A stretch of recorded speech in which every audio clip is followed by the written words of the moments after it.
significa, voltando onde nós paramos, que é o cálculo financeiro com série de pagamentos periódicos, esse slide significa que a prestação 1 com a taxa de desconto de um período, a prestação 2 com a taxa de desconto de 2 períodos, a prestação 3. Na realidade, as prestações são iguais, elas poderiam ser diferentes, tá? Mas elas são iguais, tá? No período terceiro e a prestação R no período N. Então, a somatória de todas essas prestações com as suas respectivas taxas de desconto. As taxas de desconto também são iguais, poderiam ser diferentes, mas com as taxas de desconto iguais, e até N, né? Então, R dividindo por isso tudo, eu posso ter o que eu chamo de soma de uma série, né? De uma série uniforme, ou somatório de uma série uniforme. Então, eu tenho P é igual, desculpe, aqui está sinal mais, mas na realidade é igual, né? P é igual R, 1 mais... Depois eu tenho que corrigir isso aqui, tá, gente? É 1 mais 1 elevado a 1, mais 1 elevado a 1 mais I ao quadrado, mais até 1 sobre 1 mais I elevado a N. Então, eu vou ter essas séries, essa série. Isso aqui, então, que vocês estão vendo, é uma série de pagamentos. Na realidade, é uma soma de uma PG. Então, se isso aqui é uma soma de PG, onde eu tenho a soma da PG, onde eu tenho A1 como o valor inicial, a N como o último termo e o Q é a razão. Então, todos esses valores, na realidade, são iguais 1 sobre 1 mais I, elevado a Q, né? Ou a N, ou a J, um valor que vai variar até N, né? Então, a série de somas, se vocês forem, se vocês lembram disso, é essa fórmula aqui, né? Então, a série, ela representa o quê? A1 menos AN vezes Q, sobre 1 menos Q. Se vocês forem fazer essa fórmula aqui e colocarem, substituindo os termos A1 por 1 mais Q, o AN 1 mais Q elevado a N, e Q 1 sobre 1 mais I, né? Eu vou ter isso aqui, tá? Então, essa aqui é a soma daquela série que nós vimos anteriormente, no slide anterior. Então, dessa série aqui que vocês estão vendo aqui, tá certo? Aqui não é mais, tá, gente? Aqui é igual. Tá errado isso aí. Depois eu vou corrigir esses... Bom, então, lembrando, então, que nós temos P igual a R, isso aqui. Olha, é a soma da série, que é essa fórmula aqui. 1 mais I elevado a N menos 1, 1 mais I elevado a N vezes I, tá? Então, se vocês souberem isso aqui, pronto, acabou. Vocês estão sabendo engenharia econômica, tá? Aí, o que a gente vai fazer conforme o curso? É desdobrar toda esse processo. Quer dizer, o que a gente vai fazer agora, a partir de então, né, depois disso aqui, né, depois desse capítulo 1, digamos assim, que é mais uma revisão de matemática financeira? É desdobrar isso de tal forma que a gente descubra o que é o I, o que é o R, como é que eu calculo o R, como é que eu calculo o I, o que é o N, né, que é o período da série, né? E aí eu vou chegar ao valor atual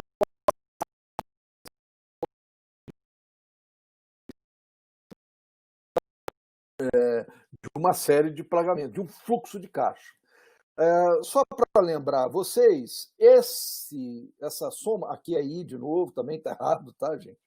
Isso é I. Agora, esse aqui está errado, é da origem do livro, tá? O livro que põe isso errado, eu tenho que consertar isso, e eu, mais uma vez, esqueci. Bom, então, essa série aqui, essa série de pagamentos que eu estou falando para vocês é o que vai nortear todo o nosso curso, tá? Calculando o que a gente chama de fluxo de caixa, tá? Então, isso aqui seria a prestação do fluxo de caixa, né? E essa aqui seria a série de pagamentos conforme o N e o I representados, tá? Ok? Então, o I é a taxa de desconto, ou o custo de capital ou o custo de oportunidade. Depois a gente vai falar cada um desses itens aqui, como que a gente chega neles, tá certo? Então, isso aqui era a representação de matemática financeira quando eu tinha essa soma aqui. Essa soma representa a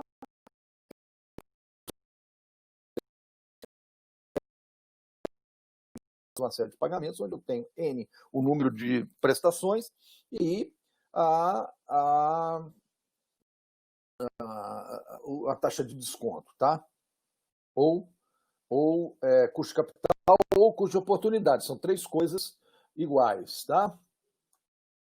Ok? Três conceitos que representam a mesma coisa. Tá bom, gente? Bom, aí eu tenho o seguinte, cálculo financeiro com série de pagamentos periódicos uniforme, novamente, o que é o valor futuro ou montante da série, que é a soma dos montantes de cada termo.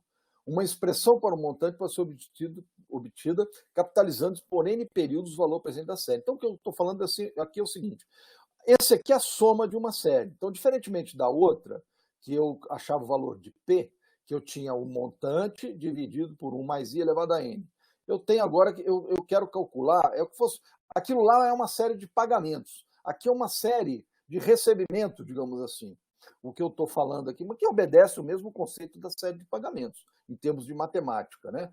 Aí a gente vai ter que substituir os valores e vai achar um valor único. Mas só para vocês se situarem, isso aqui seria a mesma coisa que uma poupança. Aquilo lá, essa série anterior, quer dizer, essa aqui que nós falamos, seria a mesma coisa que uma série de pagamentos, um financiamento.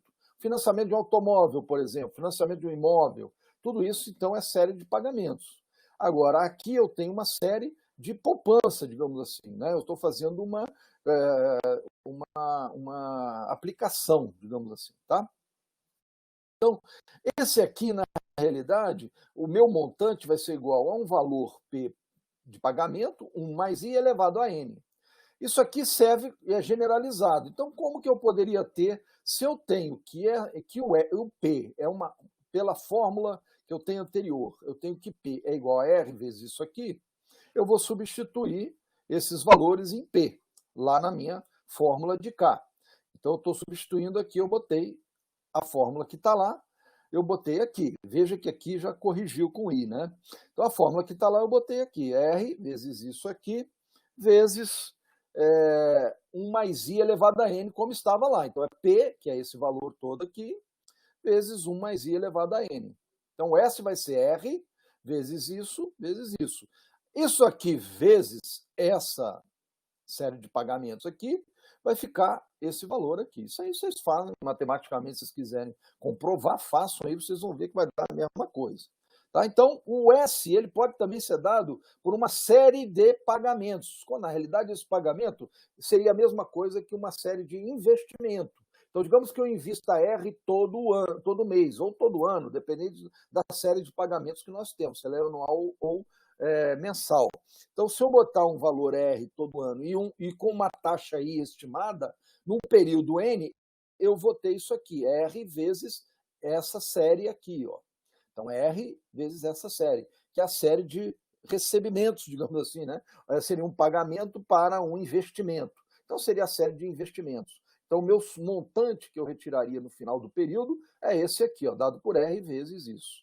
Tá? E esse negócio aqui representado de vez a NY, NI percentual, é SNI percentual. Tá? Então, tudo tem uma lógica, e não é decorar a fórmula, é uma lógica da fórmula, tá? Então, essas fórmulas têm lógica, tá bom? Então, isso é importante vocês entenderem essa lógica. Eu nunca exigi vocês decorarem isso aí, mas isso é importante vocês entenderem essa lógica aí, tá? Porque essa lógica é que vai dar, principalmente é o que eu estava falando para vocês, principalmente essa fórmula aqui, é que vai fazer vocês entenderem todo o processo, né, de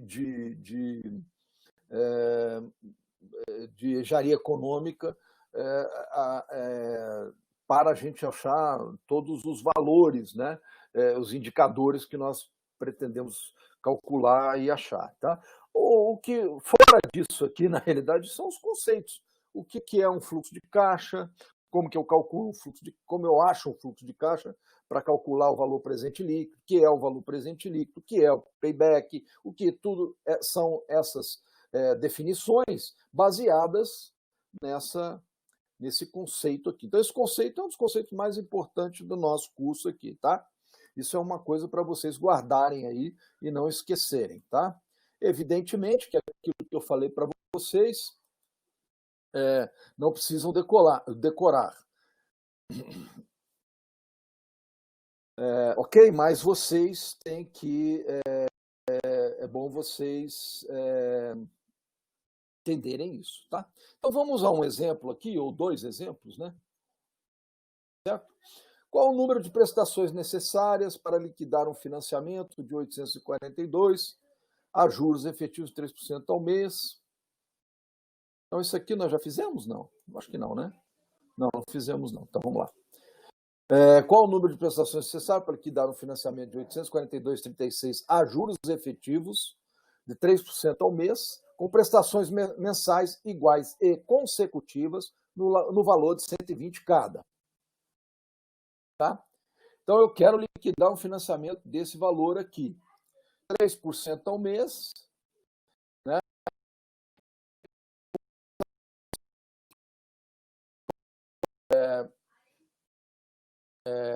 Quanto tempo eu vou liquidar isso? Em quantos meses, né? A partir do momento que a minha prestação é 3% ao mês, né? O meu juros é 3% ao mês. Quanto uma pessoa acumularia ao fim de 15 meses se todo fim de mês depositar 350 em uma aplicação que paga juros efetivos de 5% ao mês? Não é isso? Veja que isso aqui é época de inflação, tá, gente? Hoje em dia a gente já não tem mais essas de 5% ao mês. Na verdade, hoje a gente já tem mais 5% ao ano, tal, 3% ao ano, graças a Deus. Mas isso aqui até pouco tempo funcionava assim. Mas vamos lá. Vamos ao primeiro, então. Ao primeiro, dados, eu tenho 3% ao mês, a taxa de desconto, eu tenho R120, que é a prestação, e o P842,36. Eu quero saber o N. Então é só aplicar a fórmula, né? 842 é igual a 120, 1,03, não é isso? 1 mais I, né? I é 0,03 ou 3%. Então, 1 mais I elevado a N, porque eu não conheço a N, menos 1. Então, 1,03 elevado a N vezes a taxa, que é 3%, ou 0,03. Calculando isso tudo aqui, vai dar 1,03 elevado a N, fica igual a 1,266770081. Achando o log disso, para encontrar N, para, né, eu separar o N, não é isso? Eu faço o log disso aqui. Então fica N é igual a log de 1,26677 sobre log de 1,03, que dá 8 meses. Certo? Dividido um pelo outro, eu vou ter 8 meses. Então, quanto tempo seria necessário para quitar esse financiamento com esses juros aí? 8 meses, tá bom? Financiamento de 842.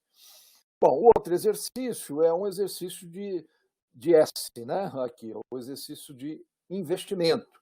Então, tenho N igual a 15 meses, R 350, I 5% e S é o que eu quero. Então, S é igual a R vezes isso aqui. Então, R é quanto? 350, como nós vimos aqui. 1 mais 0,05 elevado a 15 menos 1 é 0,05. Quer dizer, essa é a fórmula do S, né? R vezes S, 15, 5%. Então, fazendo as continhas, vai dar 7.552,50. Então, no final de 15 meses, investindo 350 a uma taxa de 5%, eu vou ter 7.552 de poupança aí. Tá bom? Então, isso é o que a gente estava vendo em termos de valores periódicos, né? Séries periódicas. Alguma pergunta em relação a isso, a 1.6, gente?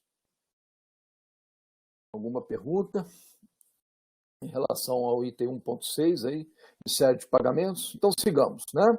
Se não tem, vamos seguir aqui, tá bom? Ninguém perguntou nada? Pode perguntar no chat ou pode perguntar na voz. Vocês é que sabem, tá? Viva a voz. Vamos lá. Então, cálculo da taxa de juros em série periódicas uniforme. Uma coisa importante que a gente deve saber é o seguinte, vamos lá, eu vou tentar explicar o conceito disso aí, porque aqui ele quer, na realidade, só mais para cálculo da taxa de juros, mas é bom a gente fazer conceituar o que é essa fórmula aí, né? A taxa de juros, ou taxa interna de retorno, de um fluxo uniforme de pagamentos, que é o que a gente viu antes, veja que eu tinha lá P igual a 1 a R sobre 1 mais I elevado a 1, mais R sobre 1 mais I elevado a 2 e assim por diante. Se eu trouxer todos esses valores para a esquerda, eu vou ter P menos isso tudo aí, certo? A série permanece. Veja que eu substituí o I pelo que a gente chamou de TIR, quer dizer, a taxa interna de retorno. A taxa interna de retorno, gente, só para vocês entenderem, depois a gente vai vê-la novamente mais para frente, no capítulo 2, a taxa interna de retorno é aquele valor que corresponde à taxa de desconto, ou o custo de capital, ou o custo de oportunidade, que vai me dar taxa que vai me dar valores onde o P menos todos esses financiamentos é igual a zero. Né? Menos todos esses investimentos, né? Esses descontos, esses descontos de R vai me dar igual a zero. Então, P menos isso tudo aí, quer dizer, é um R fixo com P fixo, onde eu vou ter uma taxa que vai me dar o valor, essa taxa que vai variar, eu vou saber qual é a taxa que vai chegar no ponto em que eu zero essa equação aí, tá? Então, a taxa de um fluxo uniforme de pagamento, que é o fluxo uniforme é quando eu tenho R fixo, né? Ou recebimento, dependendo se é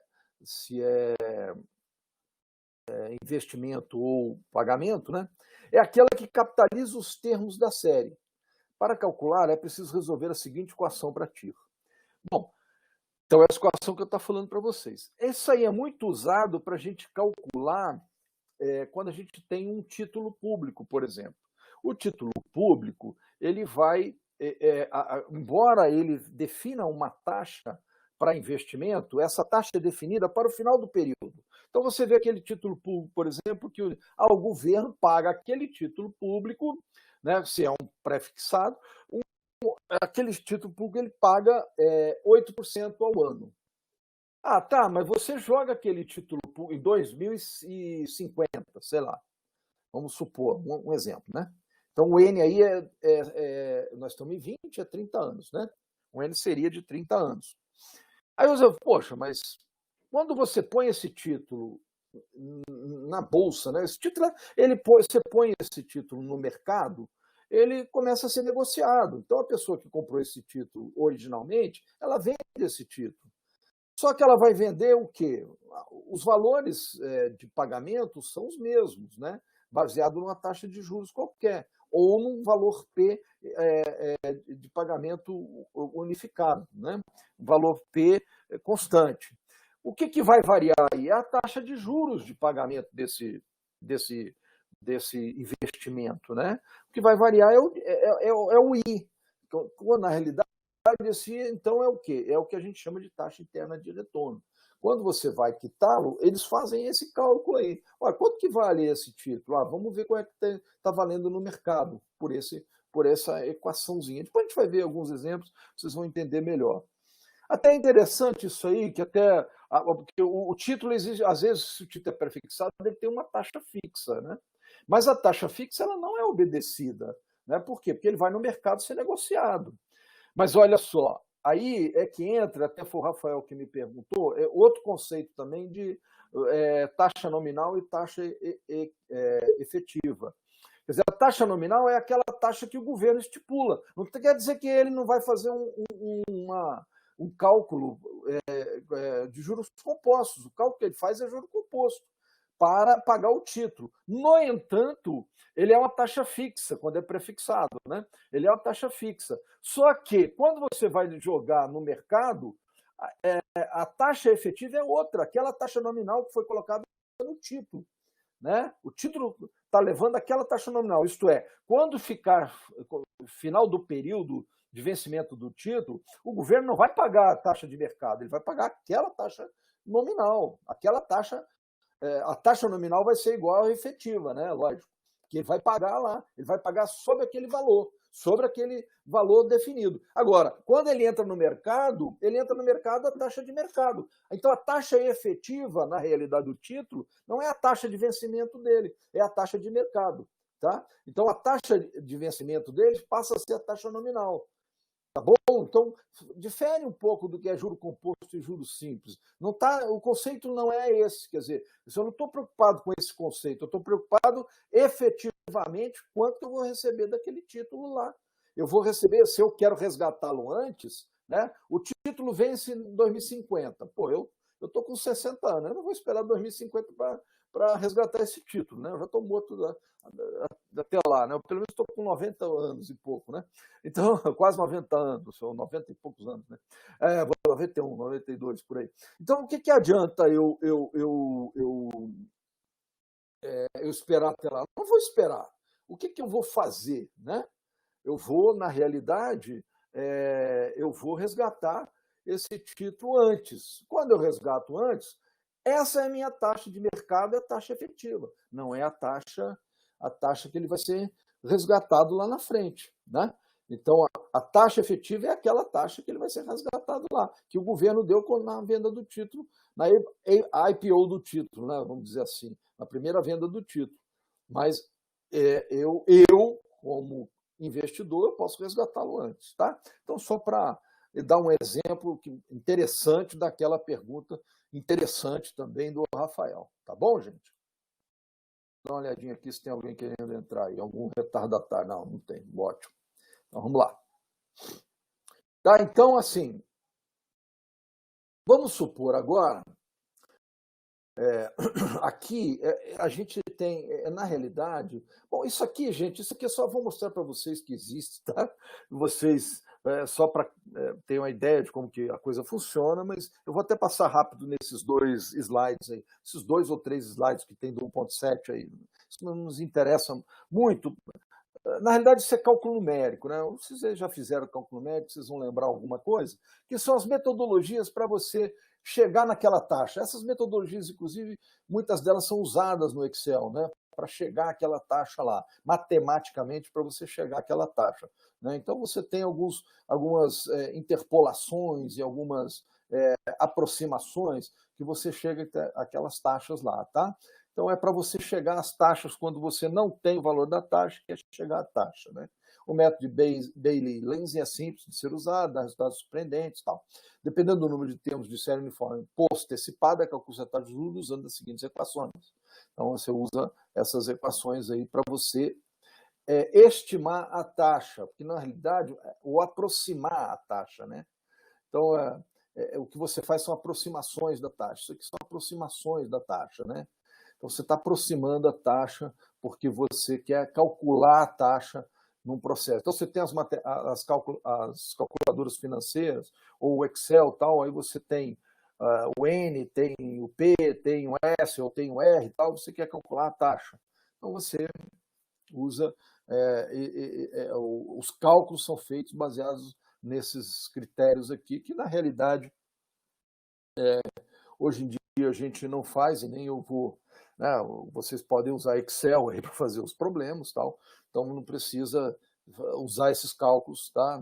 Nem aconselho vocês usarem. Mas de qualquer forma existe isso, e isso é dado em cálculo numérico, se eu não me engano. Na minha época era, hoje em dia eu não sei se vocês ainda têm cálculo numérico, não? Já tem essa disciplina, não é obrigatória para vocês? Eu, quando eu fiz estatística lá, é obrigatória, gente? Sim, Giovana, eu não entendi. É optativa. Optativa. Optativa, tá.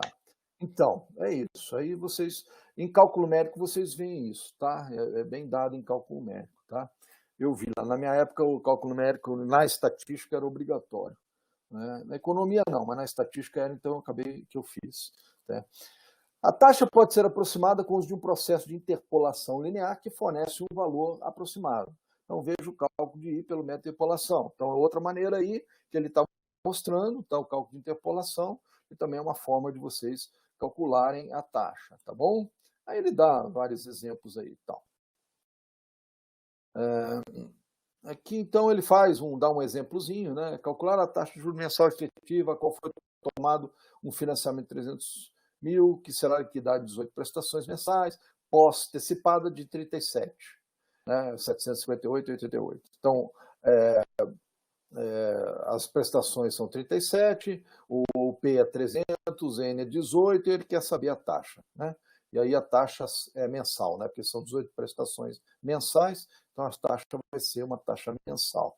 Aí ele faz isso aqui, tal, calcula aí, e dá uma interpolação, depois ele faz um cálculo, acho que de interpolação, vai lá, aqui é toda a interpolação do negócio, né? Então tem aqui, ele acha um valor menor, e aí acha um valor maior e um valor intermediário entre um período e outro, né? Ou melhor, entre a taxa e outra, né? Entre a taxa de 10 e 11, depois ele faz a interpolação da 7945, acha que um gráfico, faz a interpolação primeiro numa visão gráfica, depois numa visão aritmética, né? Ou melhor, desculpe, aí que eu estou...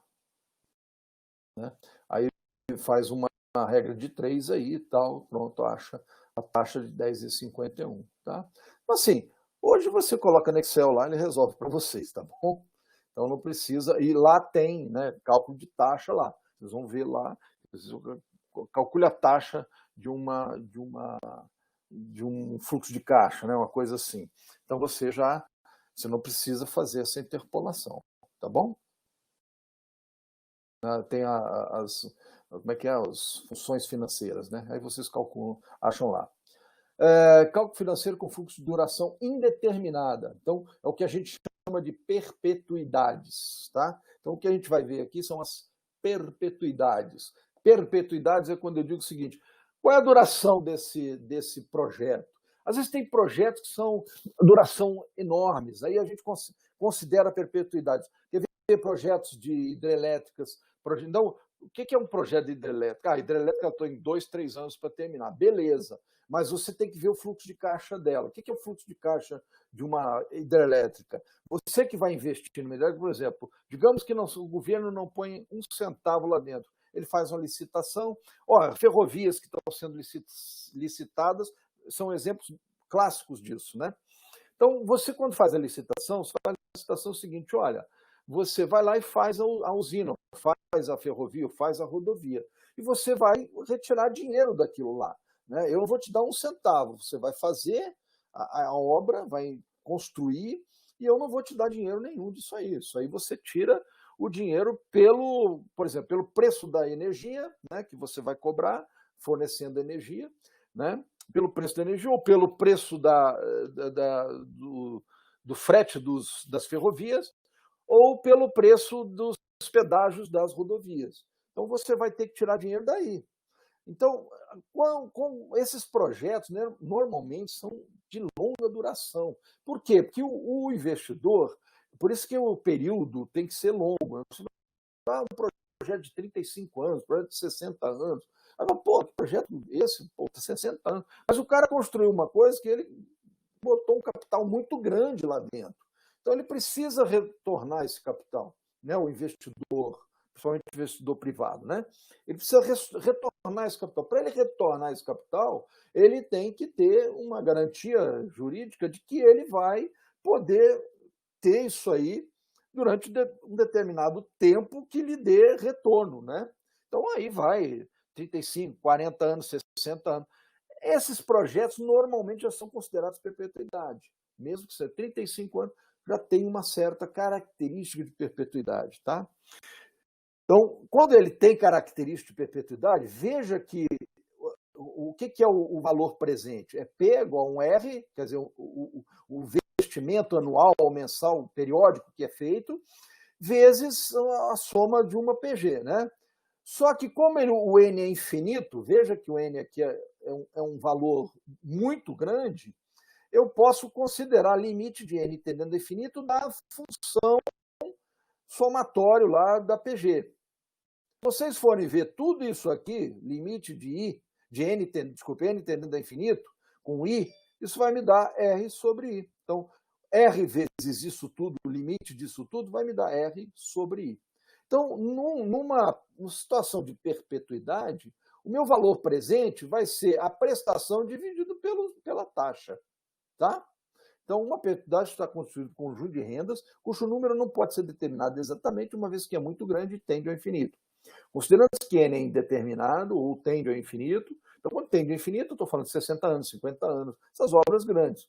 Uma equação que nos permita calcular o valor presente da perpetuidade pode ser obtida com o limite de n tendendo a infinito, que vai me dar R sobre I. Tá bom? Quando o R é o valor dos termos da perpetuidade constante pós-antecipada, né? Quer dizer, termos vencidos, a vencer, né? E refere-se à taxa de juros que capitaliza a perpetuidade. Tá? Caso esta cresça a uma taxa constante C, seu valor presente será dado por... Isto é, digamos que eu tenha um investimento em que eu garanto no contrato para o investidor que essa taxa vai ter uma constante de crescimento. Tá? A cada ano vai ter uma constante de crescimento. Tá? Então, eu vou ter inserido nesse fluxo de caixa uma constante de crescimento.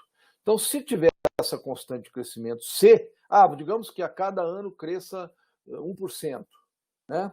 do valor, né? Você pode cobrar 1% a cada ano, você muda lá no contrato, você muda que a cada ano você pode cobrar 1% a mais, tá? Vamos supor, tá? Você tem isso aí. Então, qual é o custo disso aí? Então, eu vou ter R sobre I menos C. E C é uma taxa, tá, gente? Para I maior que C, evidentemente, né? Porque se for menor que C, não dá para a gente fazer esse cálculo aí. Tá bom? Então, a taxa de crescimento tem que ser menor do que a taxa I, evidentemente, né? Mas também isso aí, pela lógica, é ridículo. Imagina uma taxa de crescimento maior do que a taxa de desconto. Então, não tem sentido você ter uma taxa de desconto. Você vai botar uma taxa de crescimento maior, né? Não tem sentido isso. Tá bom? Custo capitalizado. Durante sua vida útil, o ativo produz rendas que devem acumular um fundo S, que servirá para amortizar os gastos de sua manutenção e para pagar a sua substituição ou reforma a cada anos, a cada período de anos. Isso é muito comum em ferrovias, em rodovias e assim por diante. Observando o primeiro intervalo de substituição, percebe-se que o problema corresponde ao cálculo da aplicação R, que permitirá acumular um montante S que se repete indefinidamente. Então, nós vamos dar um exemplo só para vocês entenderem o que é um custo capitalizado. Então, digamos que eu tenha aqui a renda proporcionada pelo ativo durante sua vida útil. Então, eu tenho aqui a renda dele. Então, vamos supor uma ferrovia ou uma rodovia, tal, e ele é perpetuidade, né? Então, tem uma situação desse tipo, tá? Então, ela vai me dar um R, que é uma estimativa de renda, né? Aí eu tenho o custo inicial, que é esse aqui. E tenho a cada 3 anos, né, como vocês estão vendo aqui, eu tenho custo de substituição ou reforma do ativo. Isto é uma rodovia, uma ferrovia, eu tenho que a cada 3 anos ir lá e fazer uma manutenção, tá bom? Então, esse é o meu exemplo, né, do meu custo capitalizado. Né? Veja como calcular a renda proporcional pelo ativo durante sua vida útil. Então, eu vou ter o R é igual a S, isso aqui, né? Então, como R, numa perpetuidade, o R é 1 sobre I, então eu vou ter essa situação aqui, né? S, 1 mais I elevado a K menos 1. Então, isso aqui é a fórmula para essa situação. Eu substituo o R por esse S aqui que nós já vimos lá na frente, como nós vimos aqui, ó. Colocou aqui novamente. Então, esse valor aqui, vezes 1 sobre I, vai me dar isso aqui, tá? Porque é uma perpetuidade. Então, o custo capitalizado F de um ativo está constituído pelo seu custo inicial, C, né? Mais o valor presente, P, das infinitas substituições ou reformas a serem feitas, de modo que ela seja mantida em operação indeterminadamente. Eu fiz lá uma rodovia, licitei uma rodovia e deixei lá com os caras lá.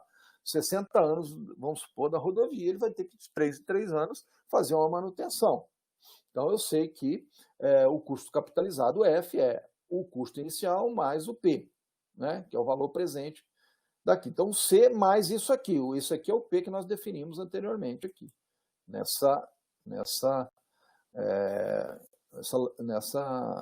nesse slide aí, tá certo? Então, eu tenho um valor que é dado por isso aqui, certo?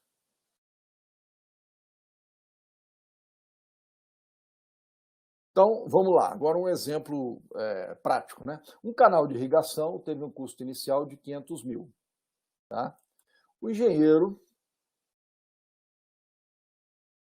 responsável, né, projetista da obra, estima que, para manter o canal em condições operacionais, deve-se, de a cada 3 anos, submetê-lo a uma reforma cujo custo aproximado é de 150 mil.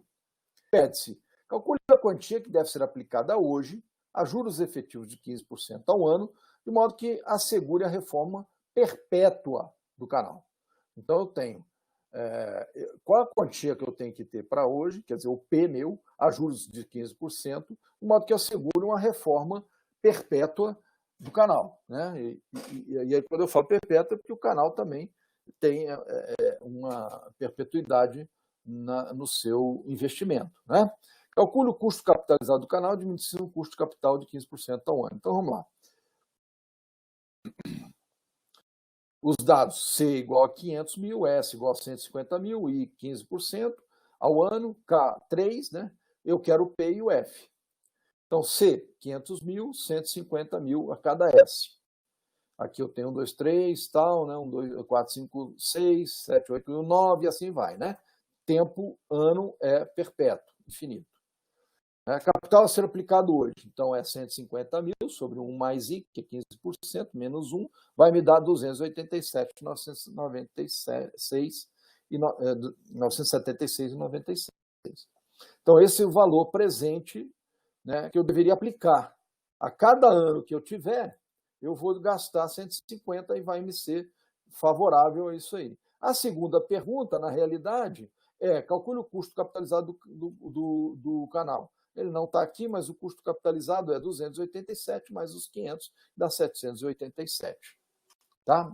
Tá aí no livro de vocês, tá esse valor aí, 787, que é mais os 500 daqui do custo inicial, tá? Que seria a resposta do item B.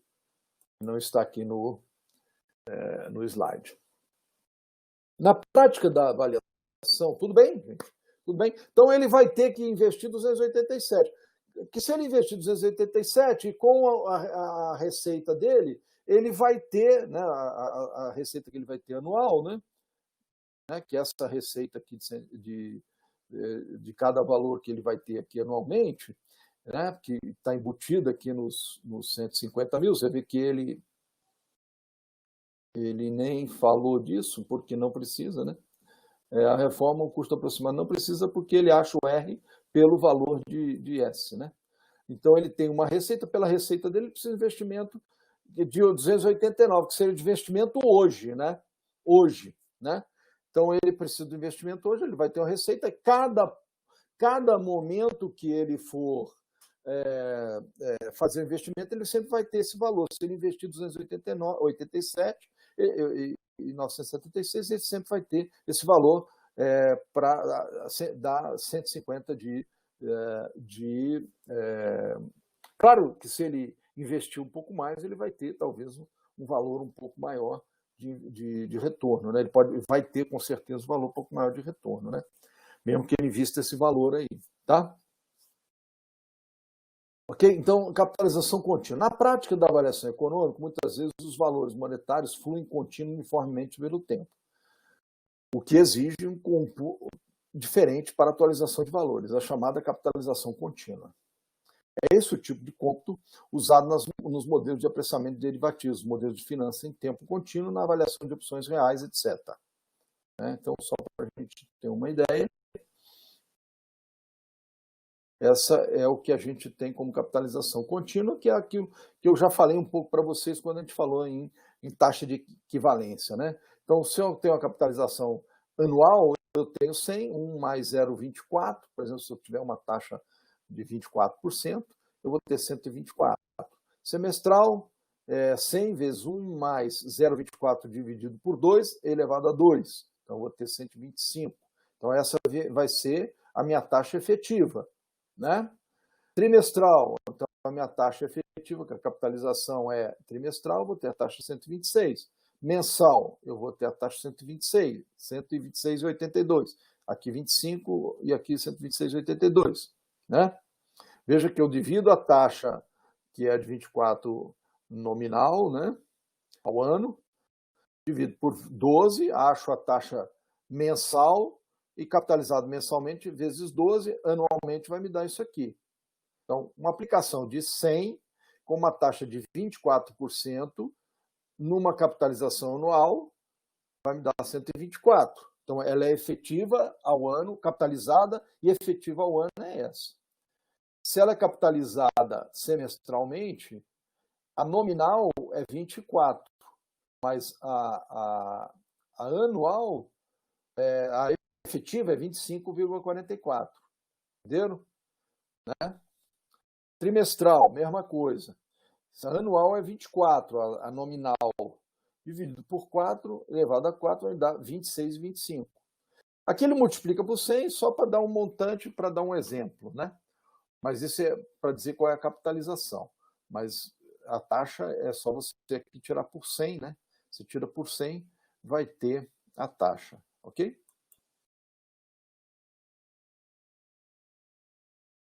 Agora, a capitalização contínua, numa situação em que eu tenho...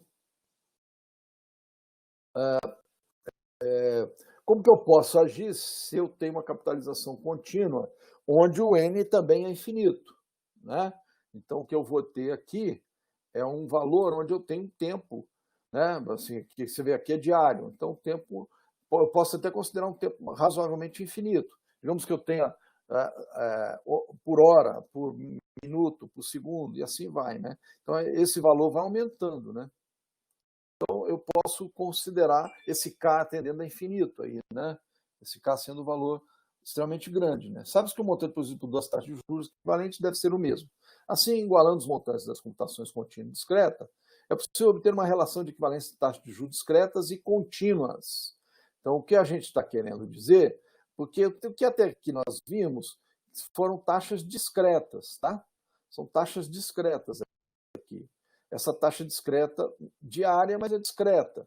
Óbvio que a taxa contínua é aquela taxa que eu não tenho, o período de tempo aqui, eu vou chamar de K, né, para não confundir com N, é que o período de tempo de capitalização, veja bem, período de tempo de capitalização, ele é contínuo. Eu posso ter um objeto ou um projeto onde o meu período de tempo é fixo, né? Um período de tempo é discreto, né? O período de tempo é 10 anos, 20 anos, 25, 30. Mas a minha taxa é contínua, veja a diferença disso, tá?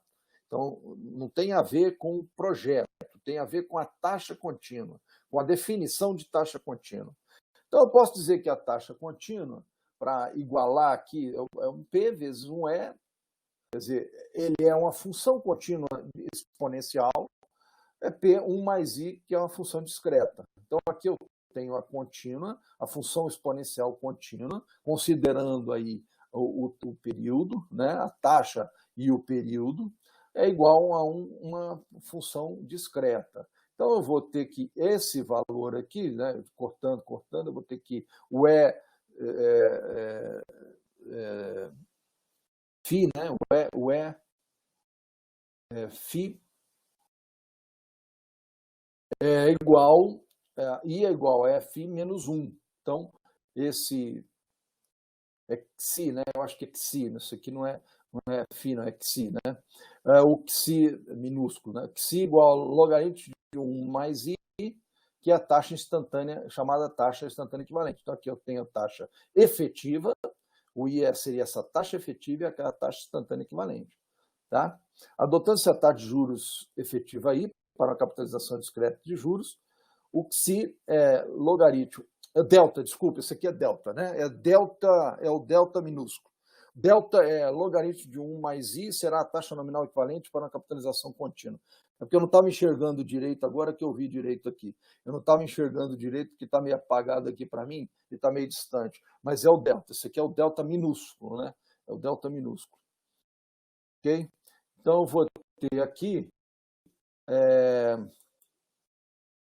essa taxa de juros delta, que é logaritmo de 1 mais I, será a taxa nominal equivalente para a capitalização contínua. Tá certo? Então vamos lá. Isso aqui, bom, a gente vai ver isso um pouco, né? Alguns exercícios, mas não é uma coisa. E também você tiver dúvida, vem aqui, olha como é que é o negócio, tá? E pega essa taxa aqui e coloca. Eu acho que tem alguns problemas do capítulo 1 que falam sobre isso aqui. São poucos, mas tem. Aí vocês usem lá, só copiar essa taxa aqui. O problema é bem objetivo nesse aspecto, tá? Quando pede essas taxas contínuas, tá bom? Mas o conceito da taxa contínua, gente, é importante o conceito, é vocês entenderem que ela é o período de tempo, como a gente viu aquelas taxas diárias, dividindo por 350, né, 365, depois multiplicando a função exponencial a 365, né, botando elevado a 365, então quando aquilo lá é muito grande, né, então você tem você pode usar essa taxa contínua aí, tá bom? Use-se a taxa contínua. Uma forma de fazer a taxa contínua, por exemplo, eu quero fazer a taxa contínua de retorno. Eu tenho retorno, eu tenho o preço de um ativo, quando eu estou falando preço de ativo, eu estou falando bolsa de valores, vamos supor, né? Eu tenho o preço de um ativo, vamos supor que ele é 25, tá? No período anterior, esse ativo valia 24, né? Então ele subiu de 24 para 25 num dia, né? Ou num mês, enfim, período não importa aí tanto. Mas digamos que ele tenha. Então, a taxa de crescimento dele foi 1 sobre 24, né? Se eu quero achar o retorno desse valor, que não seja o retorno discreto é 1 sobre 24. O retorno, quer dizer, 25 menos 24 sobre 24, né? Esse é o retorno discreto. Então, eu pego, se eu tenho uma taxa, um retorno, um ativo de 24 num dia, 25 no dia seguinte, qual é a taxa de retorno desse ativo? É 25, discreta, 25 menos 24 dividido por 24. Então, é 1 sobre 24. Agora, se eu estou falando em retorno contínuo, é muito fácil, eu uso o logaritmo. Logaritmo de 25 sobre 24. Aí vai me dar o retorno contínuo. Por quê? Justamente porque eu uso esse conceito logaritmo aqui, ó, né?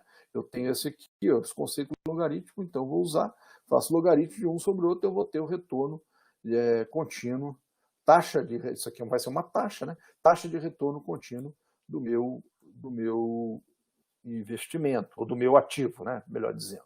Tá bom, gente? Bom, vamos lá, planos de amortização de empréstimos e financiamentos. Existem, na realidade, em regra, 3 planos de amortização, tá? Que é o sistema SAC, o sistema Price e um sistema misto, digamos assim, que alguns chamam de SACRE, na Caixa Econômica usa o termo SACRE e tal, mas é o sistema misto, que é um sistema entre o Price e entre o sistema Price. É o Price e o SAC. É um misto entre esses dois, tá? E o que é plano de amortização? O plano de amortização é quando você vai pagar uma prestação, você faz um plano de amortização que é um financiamento de um imóvel. O financiamento do imóvel ele tem lá um valor, 100 mil. Quando você paga a primeira prestação, a segunda, a terceira, as N prestações que você vai pagar naquele plano seu de amortização de empréstimo e de financiamento, você paga ao mesmo tempo, você paga 2 coisas. Você amortiza o saldo devedor, né? E paga juros. Então, por exemplo, se eu tenho um imóvel que eu financiei, ele é 100 mil, eu recebi 100 mil, financiei aquele imóvel, eu vou pagar a prestação dele. E digamos que no cômputo geral, né? Claro que por mês é outra história, mas no cômputo geral ele seja 10%. Tá? Como ele é capitalizado, eu não posso contar que seja 10% mensal. 10% mensal ele é acumulado pela nossa matemática, pelo juros composto da nossa matemática que nós estamos vendo aqui, né? Mas vamos supor, então, que ele no final seja 10%. Então, o saldo dele vai ser 110. Então, quando eu for pagar a primeira prestação, eu amortizo, quer dizer, eu pago 100 mil, Quer dizer, eu pago o valor principal e pago uma parte da taxa de juros, pago uma parte daqueles 10 mil. Então, eu sempre faço isso. Só que eu posso fazer isso de duas formas, com uma prestação constante ou com uma amortização do saldo devedor constante. Eu posso fazer dessas duas formas. E uma terceira forma é mesclando essas duas coisas, tá bom? Então vamos ver como é que é isso aí. Vamos ler primeiro o que ele está falando aqui, mas deve ser mais ou menos o que eu acabei de falar. A amortização é um processo financeiro pelo qual uma dívida ou obrigação é paga por meio de parcelas, de modo que, ao término do prazo estipulado, o débito esteja totalmente quitado, é evidente. Essas parcelas ou prestações são a soma de duas partes: a amortização, que representa a devolução do empréstimo em cotas, e os juros correspondentes ao saldo do empréstimo, ainda não amortizado. Portanto, a minha prestação vai ser a amortização mais os juros. A amortização é a parte do empréstimo que eu estou pagando e os juros é a parte, os juros daquele empréstimo que eu estarei pagando, tá? Então, na realidade, existem planos de amortização disso aí, e são planilhas de amortização que a gente pode fazer em casa para qualquer empréstimo que a gente for fazer. Então, essa separação permite discriminar o que representa a devolução do principal. Por isso que eu chamo amortização, é a devolução do saldo devedor, do principal valor que me foi emprestado, do que representa o serviço da dívida, então o serviço daquele valor, que é o tal dos juros. Ela é importante para as necessidades jurídicos contábeis e na análise de investimentos, em que os juros, por serem dedutíveis para efeitos tributáveis, têm um efeito fiscal diferente da amortização. Isto é, quando eu vou pagar imposto, eu posso pagar pela amortização, algumas vezes, não sei, depende do tipo de empréstimo, mas não pela taxa de juros. Então, eu nunca pago imposto pela taxa de juros, tá? Não existe imposto em juros que se paga, tá? Não existe para o pagador, pode existir lá para o financiador, mas não para o pagador. Mas, de qualquer forma, o financiador embute aquilo na taxa de juros que a gente paga. Por isso aí vem aquele outro conceito também que a gente já viu, que é taxa efetiva e taxa nominal. Isto é, se ele não me fala, se ele não põe na taxa, ele diz o seguinte: você vai pagar 1% ao ano, ou 1% ao mês, mas não me diz que ele vai embutir o imposto lá, que vai acabar compondo a taxa de juros, eu vou pagar mais do que aquele 1%. Tá? Porque, na realidade, quem paga é o cliente, óbvio. Né? O dono da empresa não vai pagar a taxa de juros para você. Né? Ele paga o imposto, mas quem está dando dinheiro para ele pagar o imposto é o cliente. Isso aí não tenha dúvida. Né? Então, por isso que a gente, às vezes, fica falando, eu devia aumentar o imposto para os banqueiros, deveria aumentar o imposto para os empresários, deveria aumentar... Pô, seja bobo. Se você aumentar o imposto do empresário, o empresário aumenta o preço do produto e vai cobrar para nós, vai sobrar para o cliente. Quando o banco recebe imposto maior para pagar, que eu acho que todo mundo gosta de falar, tem que sobrecarregar de impostos os bancos. Os bancos já são... Eu não estou dizendo que banco é santo, não, tá, gente? Espera aí. Mas vamos raciocinar economicamente. Então, muita gente fala isso aí, muitos partidos de esquerda adoram falar isso, né? Vamos sobretaxar os bancos. Quem vai sobrar para quem? Você acha que quem que vai pagar a sobretaxa dos financiamentos dos bancos? É o próprio banco? Não seja besta, quem vai pagar somos nós. Quem vai pagar é o cliente que vai ficar com a sobra, mas não tenha dúvida disso. Tu acha que o banco vai pagar? Não vai. Ele vai repassar pelo preço do produto dele, que é o dinheiro. Então, assim, não sejamos inocentes, tá? Isso é inocência demais. Aliás, isso é coisa aí de adolescente, né? Que acha que, né, o cara lá do... Né, porque quem realmente entende um pouco de finanças sabe que isso não funciona. Sobretaxar banco, sobretaxar empresa, sobretaxar não resolve nada. Resolve o quê? O produto mais caro para quem paga no final da conta. Mas vamos lá. Então, como eu estava falando para vocês, existem 3 sistemas. Pricer, o SAC, é o sistema de amortização constante, e o sistema de amortização crescente, que é o SAC, que é uma mistura do Price com o SAC. O Price é a tabela Price, chama tabela Price, que é sistema de prestações constantes. Tá bom? Vamos lá. Então, vamos supor uma planilha de amortização da seguinte maneira. Eu faço um empréstimo de 200 mil. Tá? Esse empréstimo vai ser quitado em 4 períodos. Vamos supor que sejam... Isso é muito comum em empréstimo, 4 anos no caso, é muito comum em empréstimo de máquinas agrícolas. Isso é muito, muito comum, esse cálculo, né, de empréstimo de máquinas agrícolas, por tabela Price. Dessa maneira que vocês estão vendo aí. Então, o cara pede lá 200 mil para comprar um trator, e aí ele vai pagar em 4 anos. Então, no primeiro ano, né, primeira safra lá, ele paga a primeira prestação, na segunda, e assim por diante. Esse sistema é um sistema de amortização constante, ou sistema de prestação constante, que é o chamado price. A taxa, vamos supor que a taxa de juros seja 10% ao mês. Então, o cara vai lá e diz o seguinte, olha, aqui eu tenho 200 mil, você vai... quero calcular a prestação, a taxa de juros é 10% e o N é 4. Isso nos remete àquela fórmula que eu falei para vocês, tá? Aquela formuletazinha lá. Qual é o número de prestações, né? Então, é o P, não é isso? Igual a R, que é igual a quê? 1 mais I menos elevado a N menos 1 sobre 1 mais I elevado a N vezes I, que é a soma da PG.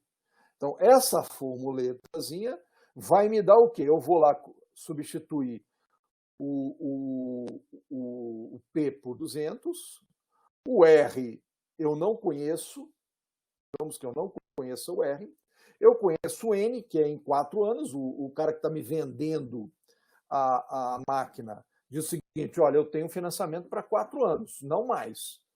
Né? Se você quiser 4 anos, a gente faz aqui, eu te dou o preço, ou a preço da sua prestação. Quanto que você vai pagar de prestação? Numa taxa de 10%. Então, a taxa de 10%, o N igual a 4. Certo?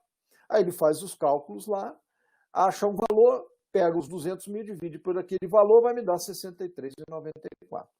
Então, a cada 4 meses, ele vai pagar isso aqui. Então, por aquela fórmula, considerando 10% e período de 4 meses, aqui é meses, mas normalmente máquina agrícola é ano, tá, gente? Aqui é só um exemplo, né? Mas não vai mudar nada, né? Se eu tiver 10% ao ano e em 4 anos, não muda nada, só muda o ano, a gente tem que saber que ano é mês, mas não muda nada os cálculos, tá? Então, vamos supor que seja 63,094. Foi feito o cálculo lá, a gente achou R igual a 63,94, 63.094. Tá? E suas prestações. Então, como são fixas, eu vou substituir esse campo aqui por 63,094. Tá? Existem exercícios lá no capítulo 1 disso aqui. São exercícios extremamente interessantes. Esses exercícios são extremamente práticos, porque é isso que se faz para compra de apartamento, para compra de máquina agrícola, compra de carro, principalmente a tabela Price. A tabela Price é que é usada para isso. Então, quando a gente vai lá comprar um carro, ele faz isso aí.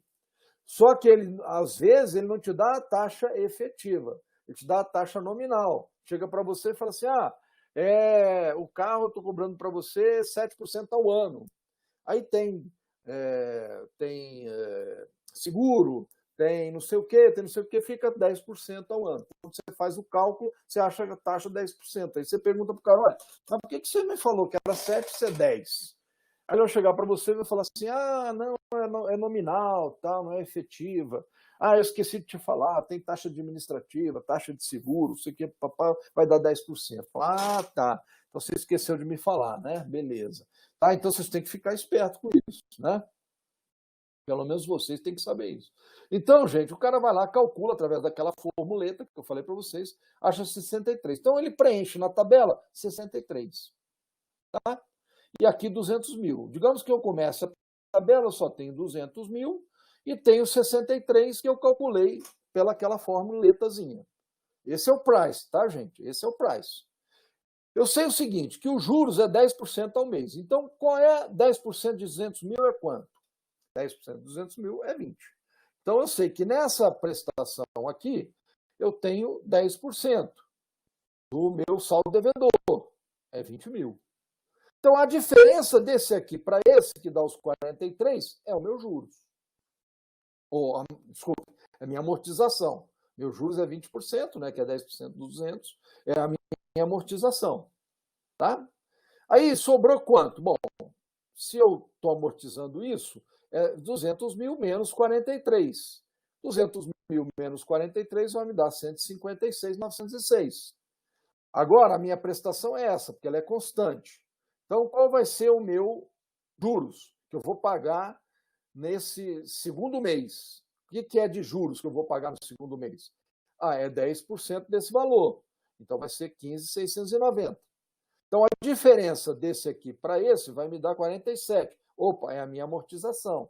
Então, eu estou amortizando dos 156, eu estou amortizando 47. Então, vai me sobrar 109. Tá? Mesma forma, quanto que é? 109, 10% de 109, dá 10.950. Isso aqui eu já tinha, eu calculei lá naquela fórmula inicial. 63 menos 10, 52. Opa, essa é a minha amortização. Então, 109 menos 52 vai dar 57. Beleza. Então, esse aqui é a minha amortização que eu tenho que fazer na última prestação. Então, 57 está aqui e a diferença, os 10% também de 57 dá 5.700. Isso aqui tem que somar, dá 63. Aí eu fecho o meu investimento, eu fecho o meu financiamento. Ok? Então, é assim que funciona o sistema Price. Então, o importante do sistema Price é você usar aquela fórmula lá para calcular as prestações. Né? Que aí você, com as prestações, sabendo qual é a taxa, evidentemente, né? E com o saldo devedor, você consegue montar a tabelinha toda. Né? Porque você tem a tabela, é mês ou ano, né? Saldo devedor, amortização, juros e prestação. Então, você consegue montar a sua tabela pelo sistema Price. O sistema Price é o sistema mais comum, é o mais utilizado. O sistema Price utiliza para carro, utiliza para trator, como eu falei, para implementos agrícolas, utiliza... Agora, imóvel, a maioria é sistema Price, mas tem o sistema SAC, que é o sistema de amortização constante. Como é que é o sistema SAC? Vamos lá. Como o próprio nome diz, o sistema SAC é um sistema de amortização constante. O que é amortização constante, gente? Ora, eu estou tendo que amortizar de um valor constante. Então, se eu tenho 4 prestações a pagar, eu tenho 200 mil de financiamento, 200 mil dividido por 4 dá quanto? 50 mil. Então, a minha amortização é constante, então eu dividi 200 mil por 4, 50 mil. Sim, mas eu tenho que pagar os juros. Quanto que eu pago de juros na primeira prestação? 10% de 200 mil, então é 20 mil. Então, aqui, de vez eu achar a prestação, calcular a amortização pela diferença, é o contrário. Eu acho a amortização, acho a taxa de juros, que eu tenho, que é 10%, 10% de 200 mil, que é o saldo devedor inicial, né, o primeiro saldo devedor, é 20 mil, então eu vou pagar 70. Veja que aqui a prestação não é constante. É a amortização que é constante. A prestação não. O price é a prestação que é constante. A amortização varia. Tá? Então, se eu paguei 50 mil, agora eu vou ter 150. Então, o meu juros vai ser quanto? 10% de 150, 15 mil. Eu tinha 50 de amortização, 65 mil. Voltou. Quanto é 100 mil agora? 10%. 10 mil. 60 mil. Por isso que eles dizem o seguinte, quando você paga aquele sistema que amortiza o saldo devedor mais rápido, ele tem taxa de juros menor, a taxa de juros vai abaixando, aí você vai diminuindo a prestação. É normalmente o que a Caixa faz, né? Diminuir a prestação. Não é isso? Então, ele é amortização constante? Não. A Caixa faz o misto de amortização constante com o que chama SAN ou SACRE. Né? A Caixa chama de SACRE, usa o termo SACRE, mas na realidade pelo critério matemático lá de tempos, né, que foi concebido esse sistema, é o sistema de amortização misto, tá? Mas é o que a gente conhece como SACRE, ou a Caixa Econômica utiliza como SACRE. O SACRE nada mais é do que a média de cada... Então, se você fizer a média das amortizações, a média dos juros e a média da prestação da prestação de ambos, 70 mil com 63 mil. Né? Então, se você pegar a tabela, essa tabela aqui, e somar com a outra e dividir por 2, que vai ser uma média, né? Eu vou ter esses valores aqui, tá, gente? Uma nova tabela com esses valores. Veja que aqui também diminui. Só que diminui menos do que... Oh, desculpe. Meu Deus. Errei aqui, desculpe, gente. Espera aí. Veja que aqui também diminui. Só que diminui menos do que essa aqui. Pararam? Veja que essa aqui, ó, 70, 65, vai para 55. Essa aqui sai de 66, mas vai para 59. Quer dizer, por quê? Porque ela é uma média de ambas. Tá? É o chamado sistema SACRE, ou de amortização crescente. Né? Ok? Mas, na realidade, esse sistema é o sistema SAM, que é o sistema de amortização mista, que é o médio, que é a média de ambos, tá? Você está usando um mix de ambos os sistemas, ok? Então, aqui, ó, esse exercício 1.3, qual o valor de resgate para um capital de 200 mil, ou 200, desculpe, aplicado pelos prazos de taxas a seguir? 27 dias a 9% ao ano, capitalizados diariamente, 6 meses a 28% ao ano, capitalizados mensalmente, e 7 meses a 28% ao ano, capitalizados trimestralmente. Esses são exercícios para vocês fazerem. Na realidade, esses exercícios aqui, eu não estou cobrando, tá? Esses exercícios são exercícios que eu não vou cobrar. A não ser que tenha lá, não sei se eu copiei de lá, mas eu acho que não. Acho que esse aqui é exercício eu que inventei aqui. Se vocês quiserem fazer, podem fazer, mas vocês fazendo os de lá, não precisa fazer esses não, tá? Na realidade, esses exercícios é só para mais exercícios para vocês fazerem. Eu vou cobrar aqueles lá, tá bom? Isso aqui é só para dizer que não tem exercício aí. Só que eu não vou fazer para vocês. Vou fazer um outro em sala de aula. Isso aqui é para vocês trabalharem, tá bom, gente? Os exercícios que nós fizermos em sala, tudo bem. Tá? Tipo esse que nós acabamos de resolver, ou outros exemplos que nós fizemos lá. Tá bom? Alguém chegou agora, ou estão... Às vezes acontece o seguinte, a pessoa cai, né? Principalmente quando é celular, o cara está ali e tal, e cai. Isso acontece, tá? Mas não é o normal, né? Bom, gente, eu acho que eu vou ficar por aqui, para a gente também não... a gente vai ter tempo para ver, e na próxima aula já começa no capítulo 2, tá bom?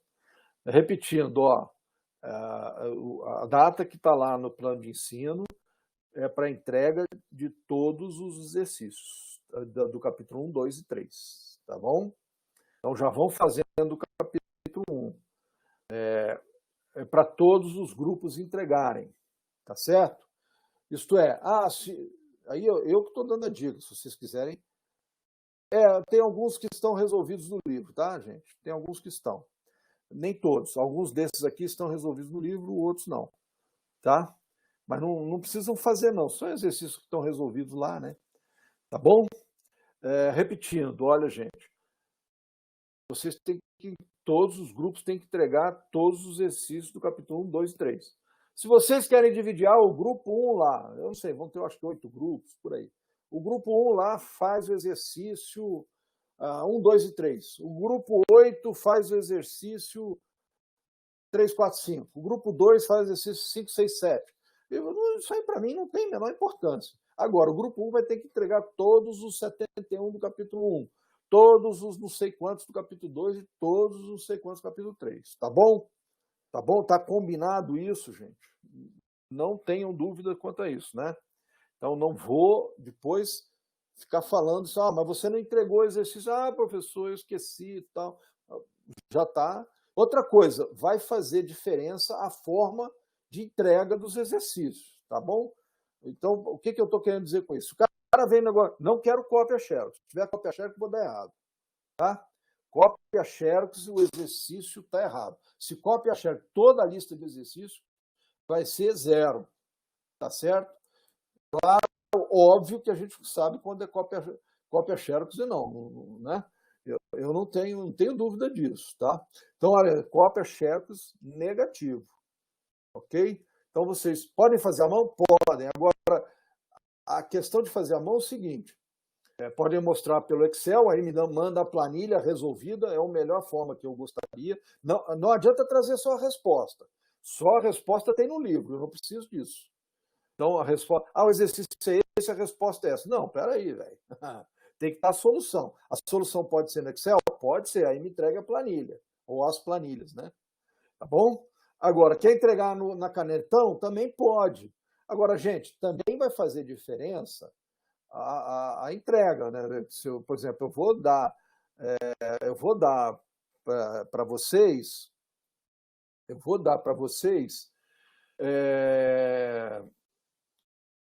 vocês vão fazer na caneta, mas eu vou dar nota também pela forma de apresentação. Se for aquelas letras esgarrachadas, que a gente não entende nada, eu dou também, vai fazer parte da nota.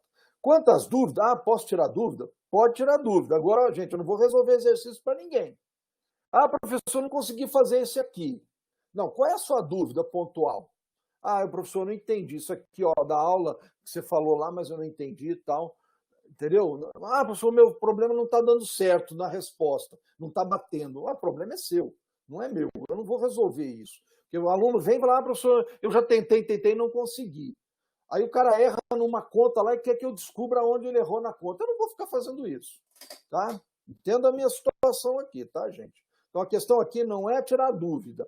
Eu não vou resolver exercício para ninguém, não vou fazer conta para ninguém. O que vem muito aluno para mim é o seguinte, está fazendo exercício, quando eu dava a prova, o aluno vinha com exercício e não conseguia, não estava certo, não batia com o exercício do livro. Eu falei, faz exercício de novo aí, vê se não está errado. Aí, professor, já fiz não sei quantas vezes, não consegui. Quer dizer, é preguiça do cara, você me desculpa. Mas normalmente é preguiça da pessoa. Aí a pessoa vai lá, está com uma preguiça danada de rever o exercício de novo e fica dando responsabilidade para a gente. Eu não consegui. Por favor, vê aí para mim. Não vou fazer isso. Porque quando você vê lá, começa a olhar, você vê o seguinte, você errou a conta aqui. Você fez um negócio aqui que não tem nada a ver com o exercício, aqui tem a ver com o outro. Porque o cara quer fazer a coisa automática, ele não quer pensar, não quer raciocinar, ele quer fazer a coisa automática. Então, gente, essas coisas, não me perguntem, que eu não vou responder. Isso aí vale nota. Então, eu não vou ficar dando o exercício para você, não vou fazer exercício para ninguém. Isso vale nota. Então, quando vale nota, vocês têm que mostrar o esforço de vocês. O esforço de vocês não pode ser repassado para mim. Entenderam o que eu estou falando? Isso aqui não é gestão de risco, que você, eu vou transferir o risco para o professor. Né? Professor, eu fiz, mas não consegui. Vê aí para mim o que está errado. Não vou fazer isso. Não vou. Eu vou corrigir depois. Isso aí é prova. Então, prova vocês têm que fazer. Vocês têm que quebrar a cabeça. Tá? Não vou dar resultado para ninguém. Então, tirar a dúvida de exercício de conta, ou de, não entendi como é que faz. Quebra a cabeça para entender. Dúvidas contra as aulas, eu estou dando. Mas dúvida de um exercício em particular, de uma situação em particular, não. Isso é o que eu vou cobrar de prova de vocês. Então, quebrem a cabeça. Entendeu? Fica muito, muito fácil você chegar para mim, professor, não estou entendendo isso aqui. Como é que eu faço? Pelo amor de Deus, véio. Eu estou dando uma prova para vocês, que na realidade é isso. Vocês têm que quebrar a cabeça para tentar resolver. E vocês vêm perguntar para mim, não tem valor nenhum, né? Tá certo? Então, e eu não estou dando expor ninguém, tá, gente? Você não interpreta dessa maneira. É o que a gente tem que combinar, como é que a coisa vai funcionar. É para vocês fazerem exercício, não eu resolver para vocês. Então, não me peçam, não façam perguntas de exercício que vocês não conseguiram resolver. Tentem resolver. Eu não vou solucionar para vocês, certo? Isso é a prova de vocês, isso é a avaliação de vocês, tá? Combinado? Então é isso, gente. Então, até a próxima. Professor,